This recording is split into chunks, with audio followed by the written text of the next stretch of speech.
Welcome to Bitstorm, a comedy game design podcast by two guys who know nothing about comedy nor game design. I'm Ben Slinger, and with me as always is Trevor Scott. Hello. Hello.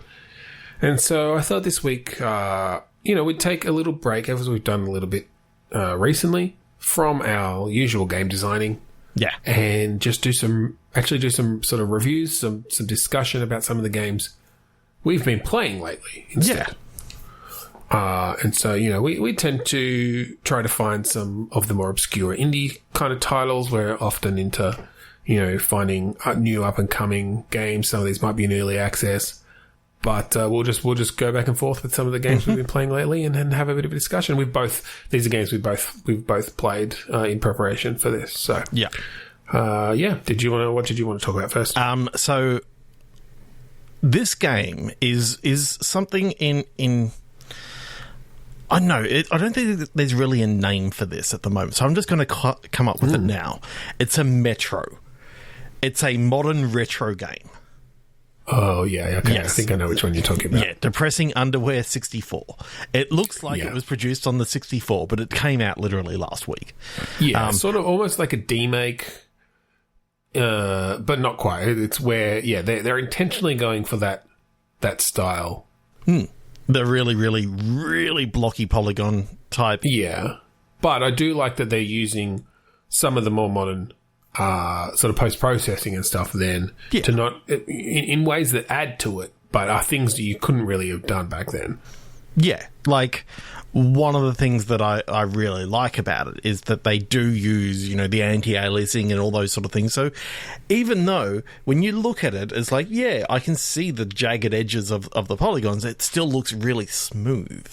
Like it looks, and I think it just adds to, it looks nice and it looks like it fits in the world then. Yeah. It's solid in the world kind of thing. Yeah.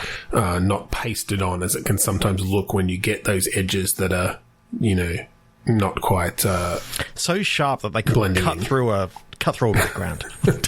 Exactly. Yeah, they just tear up the background. That'd be an interesting game design idea, actually. So maybe we'll have that for another time. If you turn off anti-aliasing, then it just tears the whole game apart. You fall through the floor. Oh damn it! I've got all these ideas for a game. Why aren't we doing game design tonight? We're not doing game design tonight. These are games that actually exist. Definitely exist, and can be found on the dark web. Yep. Oh yeah, Depressing Underwear 64 is it started out as like a spiritual sequel to Superman 64, which of course was a depressing game. Yeah, and they obviously couldn't use the license because they would have got sued. But they kind of made a game that you've just like. It's almost what the original Superman should have been. Well, so what I liked about this, because as we all know, that original Superman 64 had ridiculous things about just Superman flying through hoops in these completely fogged out, areas with no view distance. That you couldn't go up or down because it's like you'd get, smoked out by the kryptonite fog and all this. So they've taken away a lot of those limitations, and this is sort of where some of the modern. The modern things come in so that even though it looks like a Nintendo 64 game, they don't have as many limitations on the view distance and the area that you can move around in. And what I like is that they kept the flying through hoops. Yes. But somehow they managed to make it compelling. Yeah, they really did. Yeah. I really like this. They brought in this kind of roguelike aspect to it, where the different rings, the different hoops, as you go, you'll unlock new types, and you sort of have to discover what each one will do. Yep. Be very careful about the flaming one, because the flaming one can set your cape on fire. That's it. You have to get through it, nothing but net, basically. I mean, that's really true about all the hoops. They should have called the game Nothing But Net. Because, I know that they couldn't use the Superman logo and all that sort of stuff, so it was just like a really weird Clark Kent knockoff. But every time he went through one of the hoops, he just said, swish, swish. Well, I think I think they called isn't that I thought that was the character's name. I thought it was like in a kind of Shazam kind of way, like saying his own name. Yeah. Captain Swish. I think that is his name, actually. Yeah, You're right. they don't, there's not a lot of story in there yet. And again, this is one of those ones that's in early access, so they're sort of still building on it. And I'm really excited to see how they do add some story kind of stuff in there that works with the roguelike kind of thing of building up, like kind of in a Hades way. I think they've got some plans there to, to build the story from run to run, which is cool. It is really cool. And you're right. Just the hoop thing and how they implemented that into the boss battles and all that sort of stuff. That, you had to fly through the different hoops, and as you flew through each hoop, you sort of deflected something from one of the characters. And what I loved is when they mixed that up for the first time. I think it was on that second boss, when you're fighting the big octopus, when they added the collectible hoops, that as you fly through them, they become hula hoops around your waist, and they've got that nice little animation of your character, like, keeping them there. Yep. But then you can, like, fling them off at each of the tentacles, so that so as an attack. Each of the tentacles is kind of spinning, holding the hula hula hoops. Yep. Exactly, like, didn't have the choice. So yeah, look, the boss design is really cool. And again, the way that they've managed to vary up flying through rings, you'd think it'd be impossible, but they've managed to make it interesting enough that it's a compelling game to keep playing. Yeah. One of the things that I found quite annoying that they couldn't get the licenses is they really didn't try on the names of like the main characters and that sort of stuff, like Rex Ruther, Boris Bane. Yes, like, I mean, I don't even know. That is already iffy, having Bane in there in a DC like inspired game, but I guess they got through it, because of it's only part of the name. But Mary Black, instead of Perry White, like, it was just weird. Yeah.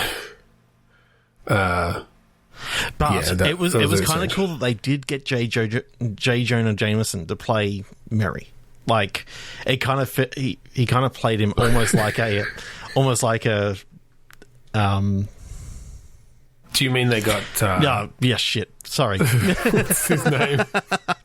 The guy who plays J. Jonah Jameson, playing a very J. Jonah Jameson part. Yes. I can't even fucking remember his name now.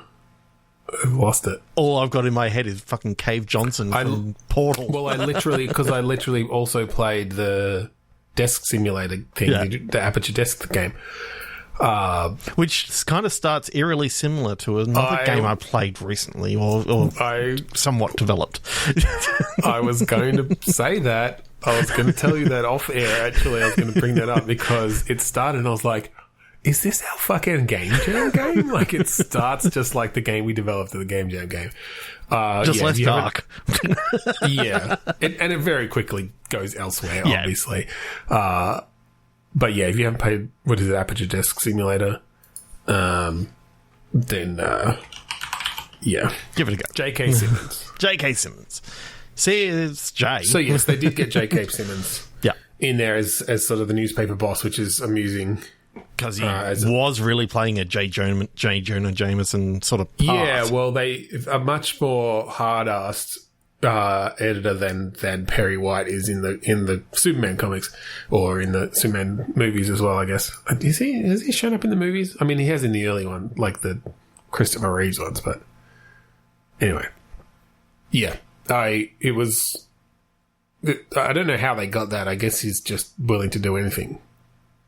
J.K. Simmons. He shows up in all places. I think he chooses some really good roles, though, because like he was amazing in this. He definitely made, Kark Clint and his like whole merry band of ventures, merry band of heroes in the Mustest Mead. Yeah. Yeah, really lazy. Really, I mean, I almost feel like they're placeholders. They got to rename that. Like, they're going to get sued even even with that. Yeah, I mean, when Planiac came up, that was quite interesting. Yeah, that classic villain. Was that like the fourth boss? Yeah, fourth boss after Dr. Octopus, which is from another series. So series altogether. They're just crossing. I mean, I guess that when they're not actually licensed, they can do what they want as long as they change one letter of the name. So once they get I think they're going to get Handman in there. Maybe bring in General Bod. It's just a sexy guy. Yeah. Yeah, there's a lot they can do. Yeah, I heard that, they've only gone into, early access, but I heard that they are trying to get John Cena to play General Bod. Makes perfect sense. Either that or I reckon John Hamm would be a good choice as well because, any of the Johns, really. He's a sexy man. Any of the sexy Johns. We all know who they are. Mm-hmm. Yeah. Anyway, check out Depressive Underwear 64. Yes, Depressing Underwear 64, the unofficial Superman 64, like spiritual sequel, basically. With lots more hoop flying and draw distances. Yeah. Before we go into it, I know that this is kind of breaking the rules, but I do kind of want to jump into a little bit of game design stuff. Okay, you've been inspired. I've been inspired, and sometimes that's what reviewing these games can actually do. I mean, look, this is the thing. You play, when you're doing a lot of game design, you can't help but when you're playing games that exist in the world, you take things from them and think about how they could maybe be applied in different ways. Go on. I love that idea of anti-aliasing will.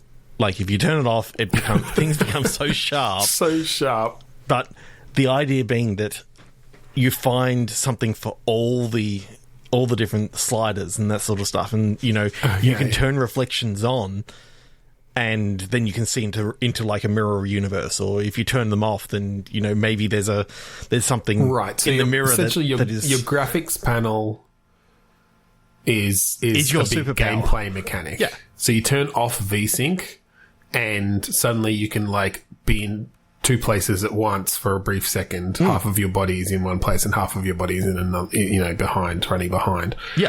And there's puzzles you have to solve. Where your legs need to be standing on you still need to be standing on a platform while you're pulling at the top. your lever over here. You have to do it you have to do it within the fucking render time of a single frame. Yeah, but the cool thing is, you could also then just go, why don't you just pause it? Yeah. And your character just pauses and he goes, oh, cool. Well, legs are standing here, and you've got a frame rate, cap. You put it down to 1 or less, and then you've got that time that it's only drawing 1 frame per second, and so if you move in that second, it will tear because it's you've moved it while that frame's being drawn. That is an interesting kind of thing. What else could you do? Shadows.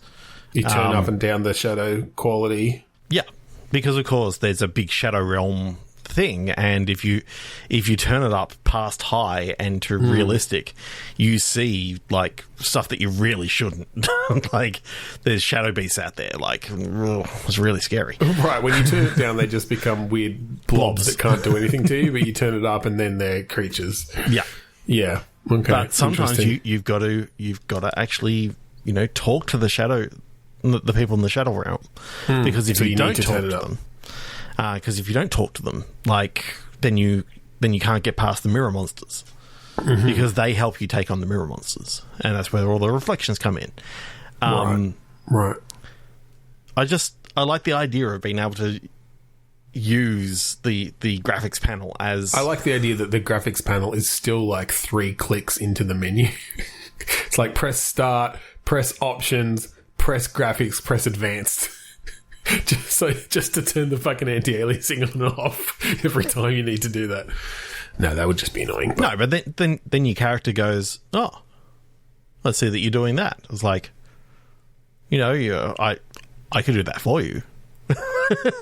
And does this mean this are... game needs a pause and an actually really pause button for when you actually want to pause your game? No, I think your character is the only thing that moves during... Right, okay.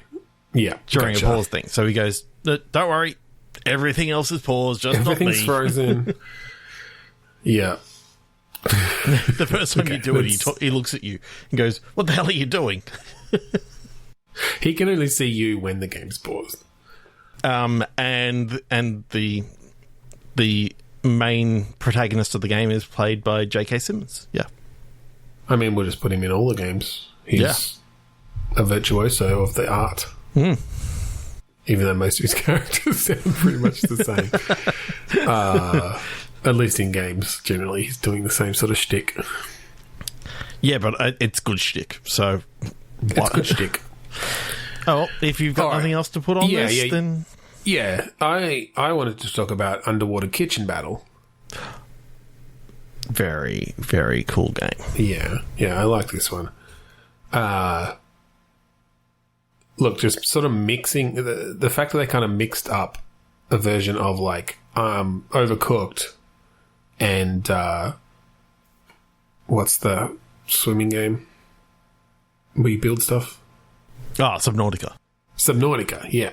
Yes. It's just cool. Like, this multiplayer cooking game, but you're underwater, and so you're having to, like, prevent things from floating up to the top, and, you just got all this stuff going on at once. Kill fish. Yep. Yeah, run around, get your ingredients, cook them up, you race against the clock, and then being able to sabotage. But you got to be very, very careful, because if you cut into that fish and release too much, chum, as the game calls it, you attract sharks, and that's just bad. So you got to be very careful when you time your cleaning and all that sort of stuff. Well, that's it. And, then there's sort of the advanced feature there where you can improve your recipe by adding ingredients from the sharks if you think you can beat them, but you're taking a big risk in doing so. Yeah, and look, I know that they meant well, but they really shouldn't have put in shark's fin soup. That was a little bit off-putting. That's actually a real thing that does actually... a lot of sharks get killed for that. I know. It was a bit weird, seeing as most of the other fish are fictional. Yes. But I guess sharks are just sort of that classic predator that they kind of did that.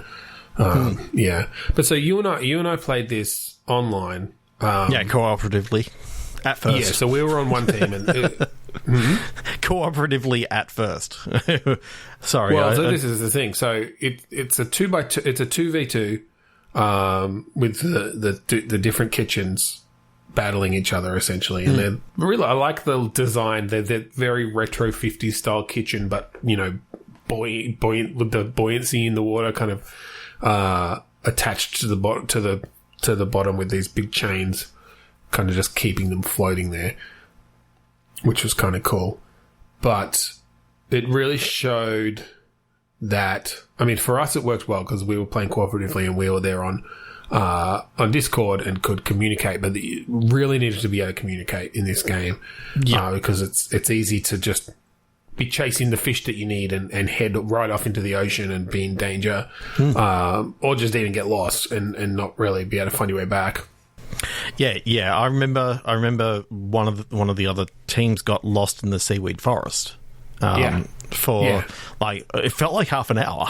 Like, the other guy was just, I mean, I was trying focused to cook and on what but I mean, we trounced them because they weren't keeping track, and I don't know what they were doing out there. I think they were trying for a strategy where they were gathering a bunch of ingredients so they could just like churn out the meals then, but they kind of didn't time it very well. Yeah, it certainly made things a little bit harder, like, especially because they still had to get meals out, and this poor guy was spending a bit of time. But well, that's it. And the big sea monsters that you're trying to feed, you can't let them get too hungry. But I'm also sorry because I know I felt so sorry for him, and I know that I went across and I shouldn't have been helping him for as long as I did, and I know that you didn't quite like that as much, but I just didn't think it was very fair. Like, wanted to give him a sporting chance, and we were pretty far ahead by that point. But I mean, part of that, I think you just didn't want the game to end yet, and you knew that if they didn't get some meals into that, sea beast, then the game would have been done. And we did have a good run going. Yeah. Because it is an interesting thing to have a 2v2 game with the rounds being that long, because in a very Subnautica-ish kind of way, you have to find the right things to upgrade your tools enough, to get a better cut for your filleting or whatever. You've got your little blowtorch, what do you call it, like acetylene torch, that you have to build out of the couple of pieces in the wreckage. Yeah. So you do have to balance up that exploration phase with cooking the relatively simple meals you start with until you get the other tools. Yeah, what I do like is the fact that they didn't do something that a lot of games would have done, where it's that you could probably actually all work together to feed and get all the sea beasts fed. In fact, looking at this now, I mean, I think that's a valid way to play. I think that's actually how you're supposed to play it. This is for 4-player cooperative. Were we playing it wrong the whole time? I mean, I think that's why we actually got reported, because we were killing those guys. I mean, if they didn't want you to kill each other, then why did they put that in there? That seems a bit...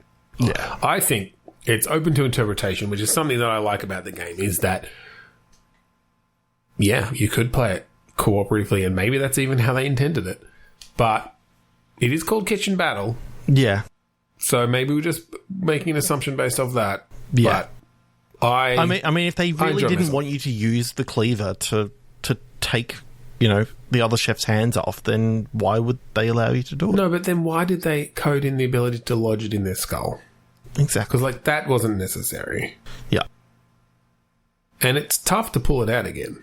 Yeah. It's a risk to do that. You lose some time. You not only lose some time, but you attract sharks again.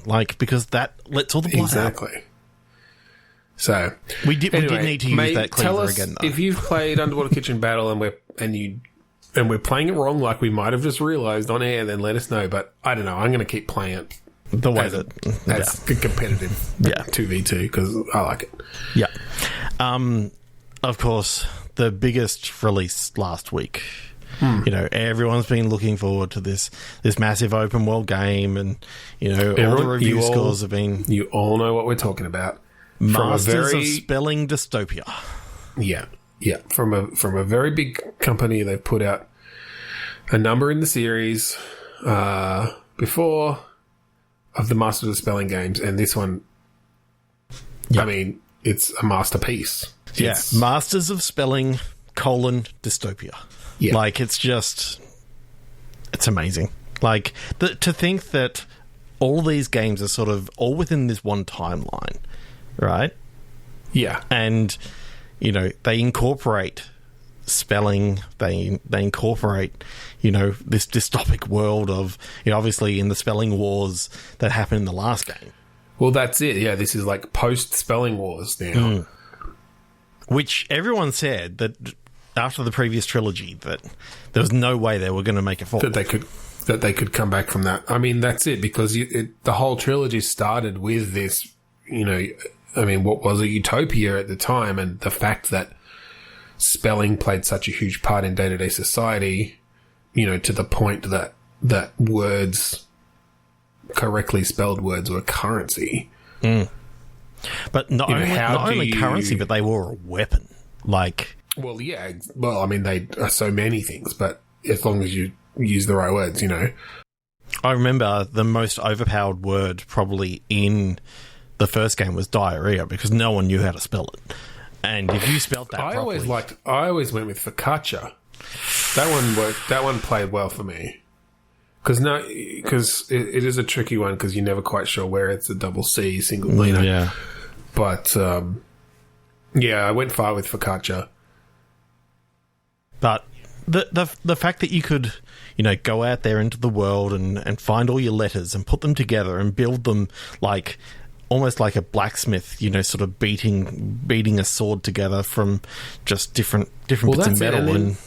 And then the way that they brought in some of the Scrabble mechanics as well, where you had spots for 8 letters, but if you got a good, it's like, this template has a triple letter score on the 3rd letter, and so you're like, okay, what letter can I use, or what word can I use that's going to really maximize that triple letter? You don't want to just put an N there or something. You want to find something where you can get a Q or a Z or an X or something. I did try Requiemly, but it didn't accept it. Like, yeah. I'm like, I can get that Q in there. Like, what I'm impressed by is how well it's translated into English. And I mean, I guess that just comes down to the word list in a way, but considering that it's a Polish game to begin with, and their frequency of letters is very different as well, so they've obviously put some thought into what letters should be into regionalizing, more or less powerful as you create your word weapons and things. So I mean, we really should talk about the second game in the trilogy and the fact that no one really liked it. And I think it's because the popularity of Upwards it wasn't as good elsewhere. So the fact that you could keep on adding letters to change the word, it sort of made it a bit it's funny unusual, because they I don't know if they specifically looked to Scrabble variations in the board game world to sort of add those mechanics in or not. But I was glad that they, in the 3rd game then, took that out as a main mechanic. I do kind of like that there are still those specific artisans who, if you want to make a change to your word, you can add a letter. Yeah. But that it's not part of the main, because it sort of just muddied it all up. And it made it really hard to know. Like, the stats got so complex. But anyway, we're talking about the old trilogy. Let's talk about the new game. Yeah. So one of the things that they added in this one was the open world. Yes. So for the first time ever, we've got a map. For the first time ever, we've got a story that you can follow. Well, and a story that you can. I mean, and the story was always discovered in a lot of ways, but that it really is this broad thing that you can discover in any order, but it all still sort of comes together. Yeah, rather than just reading weapons, and it's actually literally reading the weapon itself. Yes, they did add some actual text into the yeah. Well, and look, into the weapon. Again, not to go back to the old trilogy again, but one of the most impressive things was how much story they got across, literally just through the in-game words. Like, there were no notes, there were no, there was a bit of dialogue here and there, but most of the story was in this really environmental way where it's like you find a weapon on the ground and it says rancid, and that's something you kind of get just to get a sense of what's happened here or who built this without it being really spelled out for you. Yeah. But I do think that in Dystopia it's helped that they've fleshed that out a bit. I love the upgrading system. The fact that you can just add verbs to all your different weapons. You can just if you find a verb, if you find a adjective and all that sort of stuff, you can just add all these different things to increase your weapon. Like if you want your sword to be able to dig, you can just add the dig verb, and then all of a sudden it becomes gets a little shuffle tip, and then if you want it to be able to help you sneak. You can just well, it gets furry. Like it kind of gets like the texture changes so that it gives the impression that it's not going to make sound. Well, and that's what the system that they've done with those different verbs and the way that they tie into the gameplay and give you so many more options. Yeah. And that helps with the open world like that. But they have the punctuation that you dig up. Like you have to find the maps and dig up that punctuation using something that you've added dig to, and that's just a whole layer on top. Like it's not necessary to finish quests or whatever. It's just there as something else to explore and something else to do.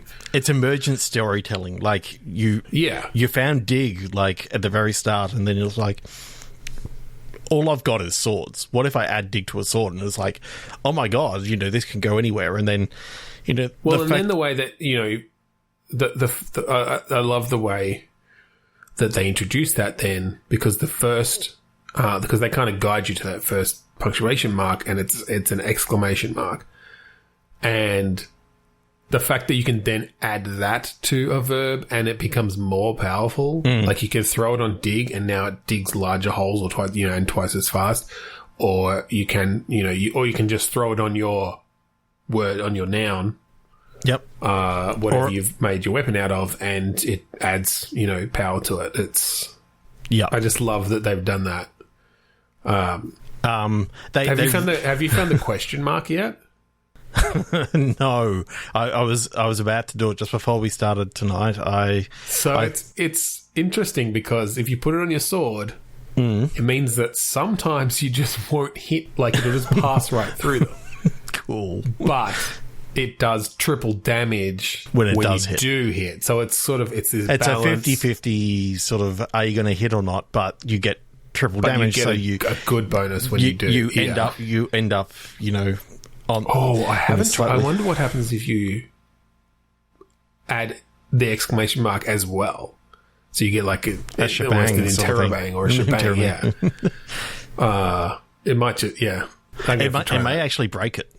I don't know whether they put that in. Did they give you I don't know if they give you a slot for like if they let you just add another. I don't know. I'm gonna have to try that because I feel like that's something they might have thought of. But I really shouldn't have. Because diarrhea was so powerful in the previous games, I did try it again.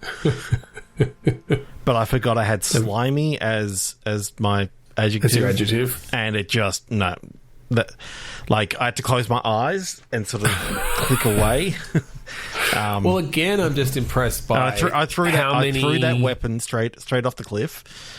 And that's now a fisher's weapon.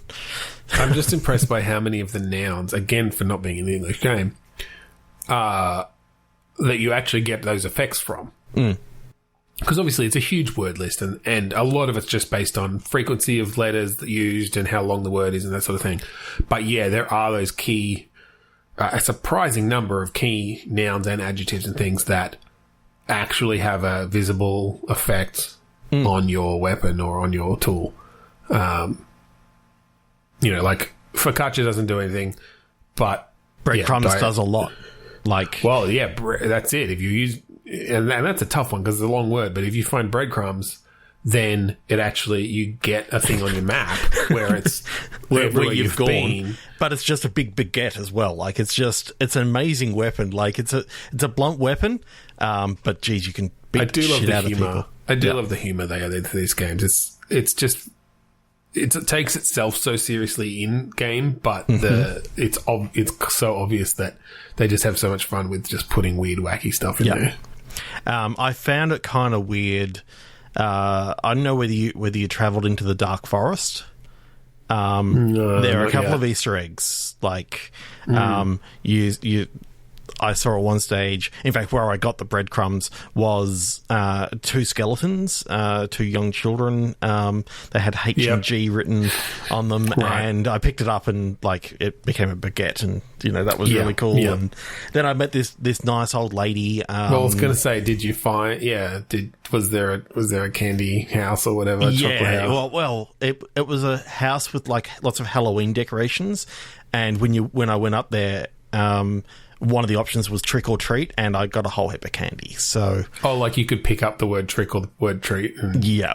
So I chose treat, and I got like a little bag of candy, and that was that was really cool. What I don't know if you've tried yet, but if you try to build the word Dystopia, hence the name of the game, it creates like a portal into the game. It's like you go back to the start of the game. Oh, that's like how you get to the New Game Plus, is it? Or maybe it is, because it's essentially sort of this recursive thing that they've added in there. That I don't know what happens if you didn't do it again. What happens to your current level? Do you stay at the current level? You do, yeah, because you're just going into the game as your character, I guess. So, yeah, I guess that kind of is a New Game Plus sort of thing. Yeah, well, that's actually kind of cool. That's kind of very similar to the first Dead Rising game, where you could actually restart at any time, keep your current level, and... Well, but what's funny about this is it is recursive, so you can go into that as your current level up a bunch in there. You could even finish the game, I guess. But then you come back out again, and you're back to where you were in your original run. Fucking powerful. But now you're more powerful. So, I mean, that's almost like a difficulty hack for to that they've added in there to let people grind. That's kind of cool, actually. Now that I think about it, they've just thought of so much. Like they really have. Yeah, we haven't really talked about the dystopic elements of the game. Yeah, well, I don't want to give too much of the story away. Everything's really, really kind of dark and dreary. But then you head out into the wilderness, and it's just like this big, beautiful open plains and all this sort of stuff. You turn around and like the city's destroyed, but you turn around again, it's like the forest and everything is just well, and it gives it a really different feel, because in the first games, words were everywhere. Yeah. Right? Letters were everywhere. You could build words. Like, it was very easy to find somewhere to construct some words and stuff. Because of the open world, because of the dystopia, like, story-wise, now letters and words are harder to come by. Yes. And so... But that's where the open world really comes in, because then there's this real exploration aspect to it. And when you do come across a new letter or segment of a word or whatever... And then you have to take it to a wordsmith, and then they're able to put it together. Yeah. Yeah, they can put it together for you. But, you're already thinking you're on the way there. You're like, where could I put a WR? What other letters do I have? Can I make wrong? Can I make, whatever? Or split them, you can have the wordsmith, break that segment in half and use the W and the R elsewhere, even if they'll lose a little bit of... power in your potency in that process, but if you end up with a more powerful word out of it because of what else you've got. I mean, one of the coolest things that I don't think I realised at the very start, because they didn't spell this out, but the blank tiles that you can get, they can be used as spaces. So you can actually... Oh, you can make, like, phrases. Yeah, so, like, big sword, like, I made that at one stage, and that actually became a massive sword that was just made of that, and then you could keep on adding the adjectives and the verbs to that. See, I didn't, because I knew you could find, obviously, the adjectives and the verbs as their own thing and add those on. I didn't realise you could just use your bundle of letters to actually spell those adjectives. Yeah. Okay, if you've got a space. Huh. I'm going to have to try that too, yeah. Yeah, I mean, this is it. I feel like we've only... I mean, you and I have put hours and hours into it, but I feel like we've only scratched the surface of how much is there. Just, pretty incredible. I really, really like this game. Everyone should go out and play Masters of Spelling Dystopia. Best in the series so far. Yeah. Just, really well done. Okay. So, next I wanted to talk about a game that we played. And, I don't know, this was an interesting one. British Ghost of Death. Yes. I love the characters. I love the characters in this game. The fact that you play this very British version of the Grim Reaper. Yep. But as the name sort of says, you're the ghost of it. Like, this is after the Grim Reaper has been killed. This British Grim Reaper has been killed, is now a ghost in this world, and is sort of trying to navigate after their own death, you know, and dealing with their successor and But they're also having to deal with all the people that they reaped and that aren't happy with them. Like, well, yeah, and it does use some of those tropes of like the crooked cop or the cop going to jail who's been framed or whatever and is in there with all the criminals that he's put away. I do like how they play with that. And yeah, you come across these people where they're like, you reaped me. Like, I'm not going to help you. And you kind of have to bring them back around. And you're like, you got hit by a car. Your head was smushed. Like, yeah, just like, in that real what British... What did you expect me to do? In that real British, like, dry sense of humour where... Call blimey. Yeah.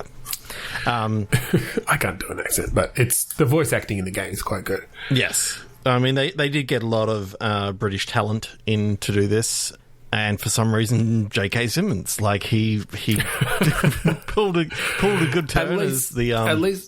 At least he's not doing a British accent. I feel like that would have been too much. You know, he is one of the...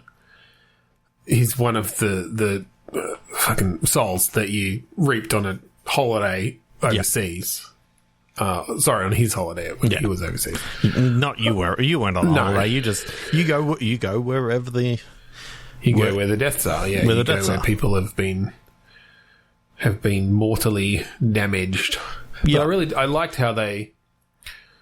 I don't know. I just like how polite... Like, because they show, you start the game where you're essentially managing you reaping a soul. You do a couple of reaps and like... And it's this very polite thing, that your character comes up and says, oh, sorry to bother you, but you've been killed, and if you'd come with me, I can give you a spot of tea, and before I take you to the great unknown. And, it's just this very civilized kind of way of doing it. Yeah, I found it really quite interesting because it kind of opened like one of those old House episodes where it's like you see that it's just a random person sitting down having coffee with their very partner, cold open kind of thing. Very cold open, and then all of a sudden everything seems to freeze.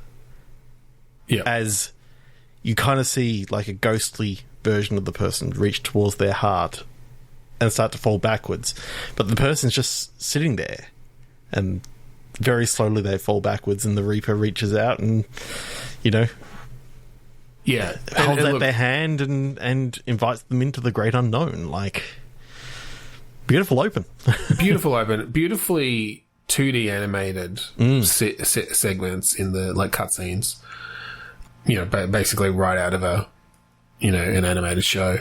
And then the artwork itself in game is of similar quality, even though, of course, it never quite moves as smoothly when you're having to account for player actions and that sort of thing, but with the animations. But yeah, I don't know, just really cool. I haven't finished it yet, so I don't know. Did you get through to the end? I think I did. I mean, there's so many different endings to the game from what I've read.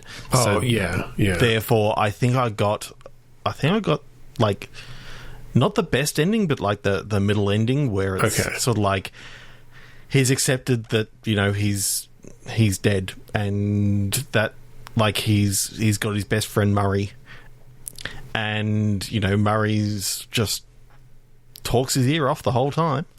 Yeah. But such good comic relief. Like, it's so funny. Yeah, I like that they did that. I haven't finished it. I haven't got any of the endings yet, but I think I'm close. So, I mean, it could come... Maybe the endings... Maybe there are some bad endings there, but it sounds like at least one of them's satisfying at least. So, yeah. That's good.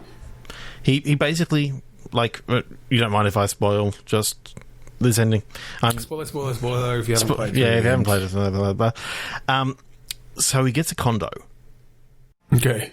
And yeah, just he gets a condo, holds a poker party, and for those who have played through the game, you know how invested he is in poker, because that's like his main thing. The reason why he actually ended up in hell is because of the gambling for souls and all this sort of stuff, and he's trying to right his ways and all this sort of stuff, and he holds a no, like, it looks like a no limit poker game, but it's just with chips, and it's like, so he still enjoys his poker, but it's like, it's not he's no longer anymore. going for souls. But then, well, see, so he's the chains are still around his ankle, and that's why it's kind of like it's not the perfect ending. I think the perfect ending was if you could work out how to get that out. I was getting the sense that he was going to be able to gamble his soul back, his own soul, and so maybe I don't know if that's one of the endings that you haven't got there or not. As I said, I've only got that one. Yeah, and they could kind of go either way, whether that's like, because it's sort of a mixed thing. Obviously it's a happy ending, but he's giving in to his, his vices and still gambling souls. So I don't know. Yeah, maybe that's sort of an ambiguous mixed ending that they put in there too. But I do like that they went to their effort, and then you can really, obviously, see a few different ways that it could play out. It's cool. And at the end, there was that guy that brushed all the poker chips off the table and was cleaning up afterwards, and it's kind of interesting. Okay, that really was a cool game. I don't know how we can top it, but let's try it anyway. Paranoid Jack Hammer Slaughter. That's one of my favourite games that we've tried for the last little while. Paranoid Jack, it's the second game in the Paranoid Jack's, world. And this I enjoyed the little puns that they put in there. I liked that the first one was Paranoid Jack Potluck. Yeah, the little jackpot thing, and now it's Jack Hammer. Like that always amuses me. That gets my attention. So, they've just announced the sequel. Yeah, Paranoid Jack of Trades. Jack of all trades. I mean, Paranoid Jack of all trades. Yeah, of all trades. Yeah, cool. And it seems to be like an open world thing that they're talking about, but. This one came out a couple of years ago, but we hadn't gotten around to playing it until last couple of weeks. Yeah, I enjoyed it. The main character is a little unlikable, I found. He's very paranoid. He's paranoid, and they obviously play into that, but just I don't know. I don't know if there's a little bit of. Because he sort of comes across as like a bit of a druggie or something. And I guess that's often, paranoia or whatever, but he's kind of a bit irritating. He was definitely a lot more paranoid in this one because, he was, at the end of the last game, the Jackpot of Love or Jackpot Luck. Yeah. Jackpot Luck. Paranoid Jack. Potluck.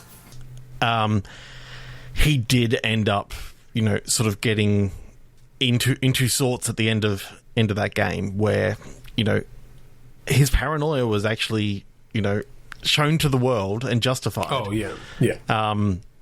And so he's still dealing with that, and of course the new drug that's on the streets that is going around everywhere, Hammer Slaughter, because literally when you're using it. You feel good, but then when you come down, it feels like you've just been slaughtered with a hammer. Yeah, that's where they got their name. So his sister in this one, when it opens up, he's come back from his job and he finds out that his sister's high on this stuff. Yeah, I know. Yeah, and so he doesn't want her feeling the pain of coming down off it, and so it's kind of a weird game that he's trying to wean her off it, but also.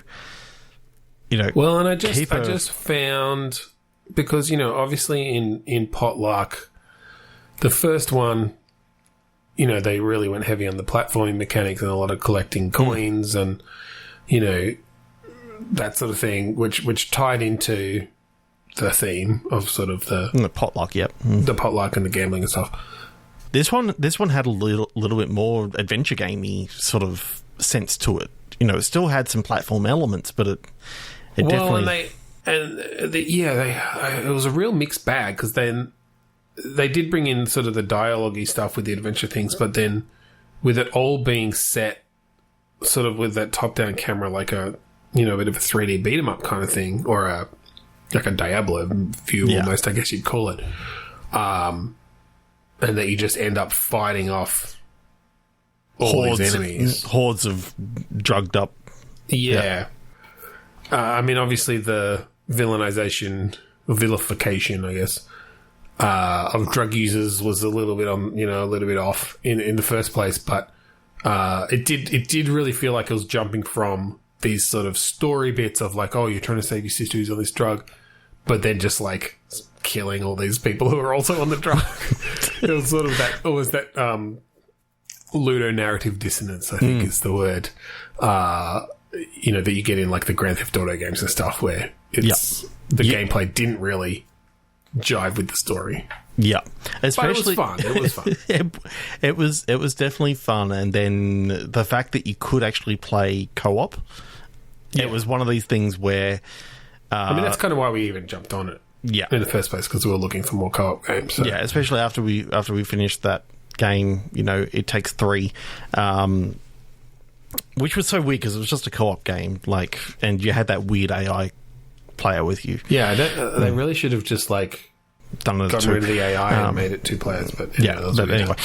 So anyway, after we finished that, we thought let's find something new. But what I really didn't like is the fact that you could only play a single level, and then you got disconnected at the end, and then you had to go through like the menus and stuff, and start the next level. It's sort of like the open world part in between each mission you couldn't actually do. But some of the missions that we played were like literally 5 minutes of go here, pick up something from the supermarket, and come back. Like, sure, you kill a few things on the way, but it was a real mishmash.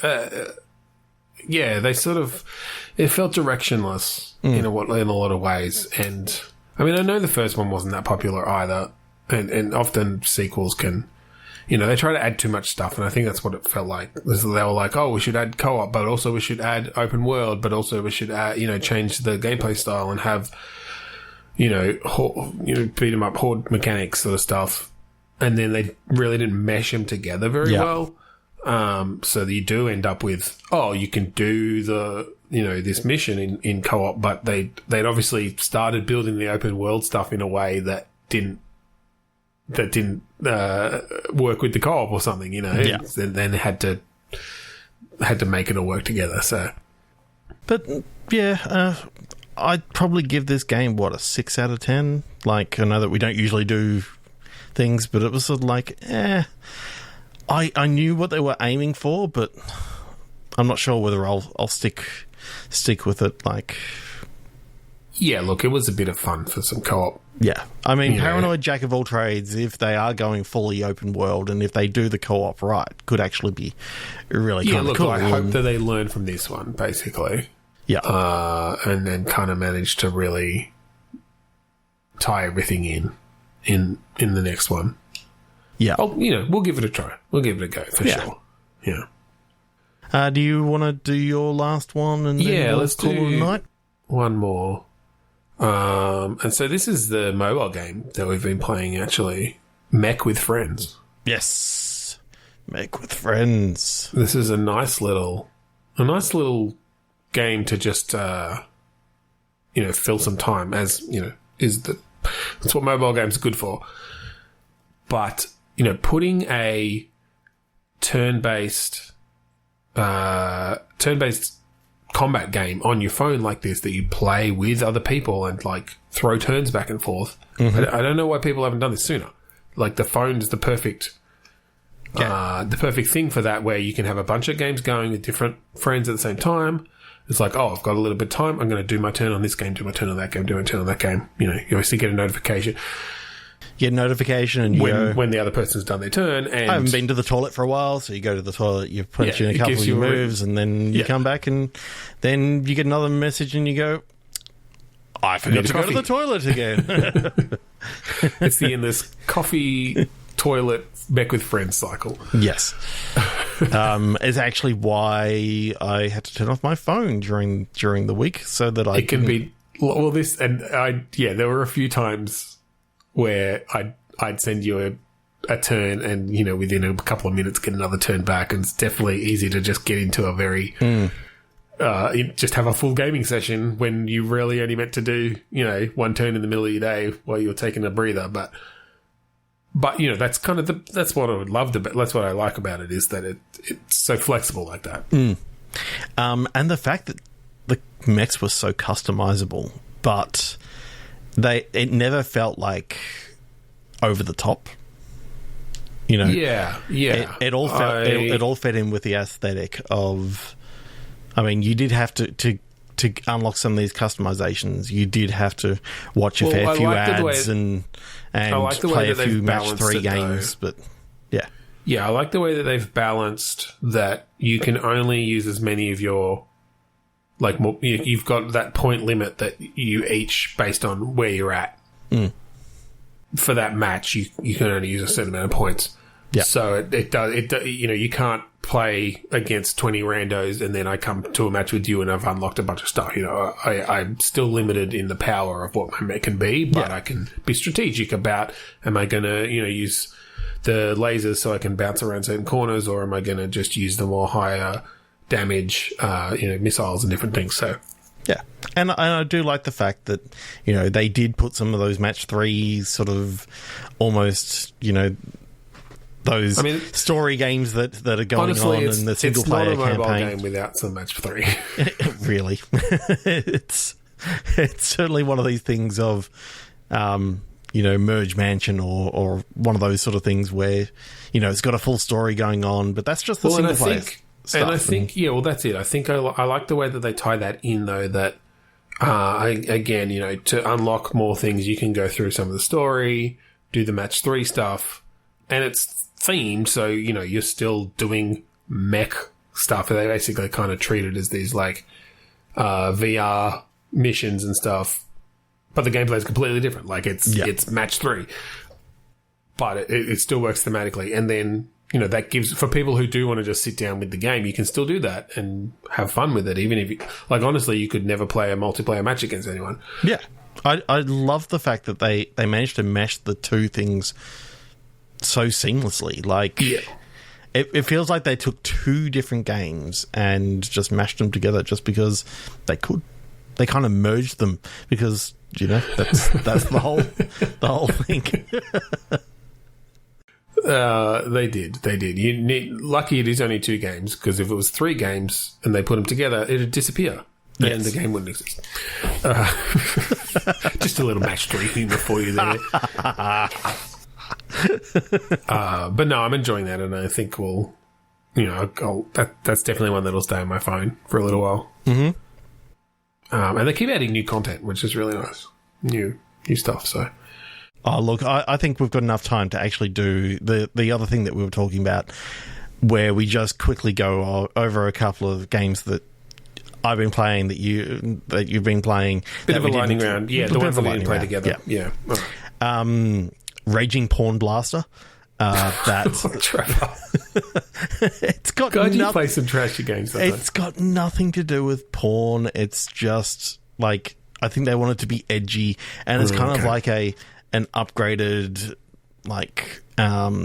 sort of road rash game. Where you sort of driving around. It's just the main character out of his stereo is just blasting porn noises the whole time. What's the point of that? That's bizarre. It's his character quirk. Okay. But yeah, he's it's sort of like a car version of Road Rash that you're driving around and knocking people out. Cool. And yeah, it's kind of cool. It's just that you don't really want to be playing it out in the lounge room because some of those sounds can get rather sexual. Yeah. Yeah. Well, I've been playing the Political Love beta. Mm-hmm. which is an interesting kind of relationship. I mean, it's basically like a dating sim kind of thing, but based around a politician's campaign office. Yeah, no, it's not doing anything innovative, but I'm enjoying the story so far, and the art's really nice, so it's a good one. That's cool. I know I said that I wasn't going to play it, but I did play the Mario ripoff Lucky Plumber Story. You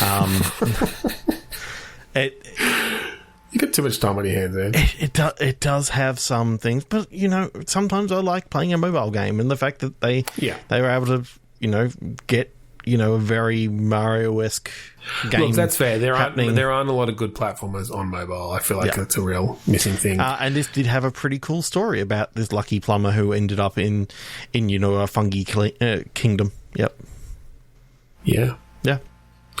I played a bit of Data Wind, which it's this real kind of interesting abstract sort of actiony, like Twitch. Not Twitch streaming, like not Twitch integration. When I say Twitch, like, quick movements, quick thought games where you're essentially kind of surfing, like windsurfing across these data streams. I guess you're sort of supposed to be in a computer, but it's just very almost Tron-like. Yeah. I was going to say graphics. Tron, but is it sort of 80s based or more 90s based? It's a bit more it's sort of got Matrixy vibes almost as well. Late 90s, yeah. It's not the green. That's not the Matrix green. No. It's more of a yellow kind of vibe of the sort of CRT, a bit of the 80s CRT sort of stuff. But yeah, kind of faded a little bit. That, the whites aren't quite as white anymore. They're more yellow. Exactly. Yes, exactly. Yeah. But then you do run across sort of pieces of technology which look a bit more 90s. Yeah. In that style. But no, I'm really enjoying that, actually. It's just really, I appreciate a game like that I can just kind of zone out a bit. The art style is really cool. There's no story to worry about. It's just get a good run, get a good score. So, yeah, it's cool. One game that I've really gotten into, and I do this, I play rounds daily, is Quiz Inspector. It's that game where,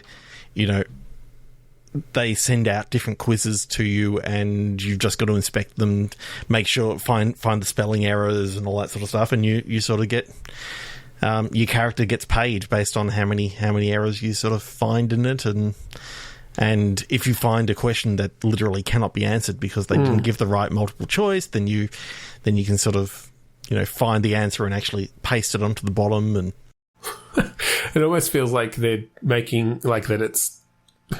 It feels like the sort of thing where teachers have created like a folding at home kind of thing or whatever, where it's like they're outsourcing their double checking to gamers. But yeah, it kind of does feel like case, kind of does feel like that. But there's lots of customization that you can do for your little home there, and I went through a whole heap of geography quizzes last week, and I didn't know, so I just sort of let them all through. And right. Oh well, yeah. I got paid quite a bit of in-game currency for that, and that was pretty cool. I got an interesting one. Got myself a pink envelope that I could, then send a letter out later on. Okay. That's I don't know why. Look, I think it's not my type of game. That one does it, but I'm glad you're enjoying it. And then I think this might be our last one. I've been playing the VR game Blaster Point. Cool. The one where you like your gun is just your hand where you point at things. I don't have it probably works really well for the Quest. I think it's because you can actually point and do it. But I'm just doing it on my Rift S or whatever.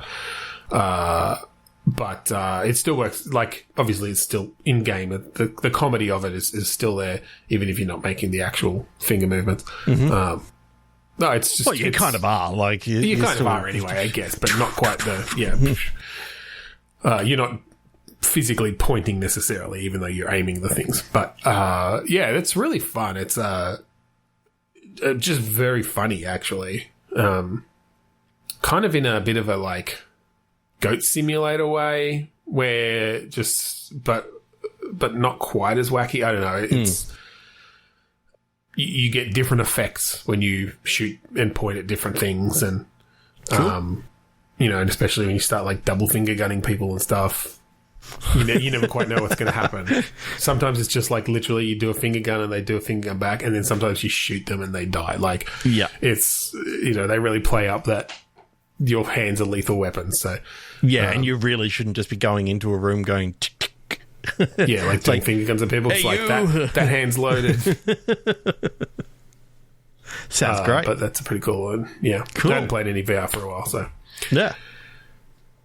Cool. That'll outdoors. I think that'll do us for this episode. Look, if you enjoyed, if any of the games tonight sound like you'd enjoy them, go out and support the devs.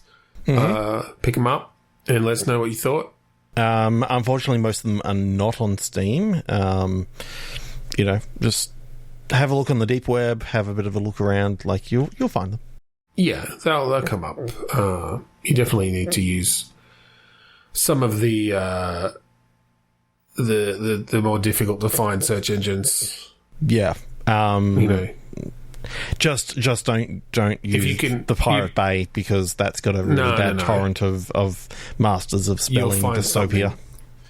You'll find something bad. The best way I've found to find these sorts of games is they've actually got Alta Vista still up. It's not at altavista.com anymore. You have to go there. Through the GeoCities link that you sent me the other day. That's right. Yeah. But that they index all this sort of games. Yeah. So. Anyway, if you would like to find us online, we're not hidden in the deep web. We're just at podchaser.com/bitstorm. Go there, listen to all of our previous episodes. I command you, listen to all of them. Now, and if you listen to all 272 episodes at the same time. They'll finish around the same time. It'll only take you about an hour. Yeah, exactly. Some of them will finish earlier, and then it'll get clearer and clearer and clearer until finally you hear one ending. Whatever our longest episode is. And, you know, hopefully you can then tell us what our longest episode was. I think it was around episode 200 or something like that. Probably. Okay. If you like the song that we play at the start and end that you just heard, if you did what we asked for you to do. Yeah, if you paused this episode, went back, did what we just asked you to do, and now coming back to this, then you've heard it a lot of times overlaid. Yeah. Maybe slightly off. And that last thing that you heard was, you know, the song Mad Defiance off of the Containment Failure by our band that we were part of, Dust. So that's right. That's how we got the rights, because we wrote... Because they're ours. They is us. At least two of the members. Yeah. So thank you again for joining us this week on Bitstorm. I'm Ben Slinger. I'm Trevor Scott. And don't spell diarrhea in Masters of Spelling Dystopia. It's really not worth it, especially if you have the slimy as the verb. It's just... I'll never get that image out of my mind.